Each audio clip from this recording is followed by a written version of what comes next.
Sorotan terhadap kasus tewasnya Taruna Sekolah Tinggi Ilmu Pelayaran Jakarta, Putu Satria, belum juga usai. Kini viral unggahan yang memperlihatkan percakapan dalam grup WhatsApp soal kematian Putu Satria. Dalam grup bernama Stip Angkatan 66 itu, membahas soal dugaan hendak merekayasa penyebab kematian Putu. Tanggapan layar isi grup WhatsApp tersebut diunggah oleh mantan senator Arya Wedakarna di akun media sosial Instagram. Ada satu anggota grup yang meneruskan pesan yang menarasikan jika Putu tewas karena sakit jantung.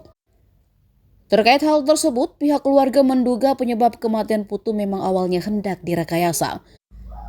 Namun pihak keluarga lebih menunggu hasil penyelidikan pihak kepolisian soal kebenaran dugaan ingin merekayasa dari sejumlah taruna tersebut. Polisi sudah menetapkan 4 orang tersangka dalam kasus tewasnya Putu. Tegar Raffi sebagai tersangka utama dan 3 taruna lainnya turut serta dari mulai memanggil hingga mengawasi saat penganiayaan itu terjadi di kamar mandi.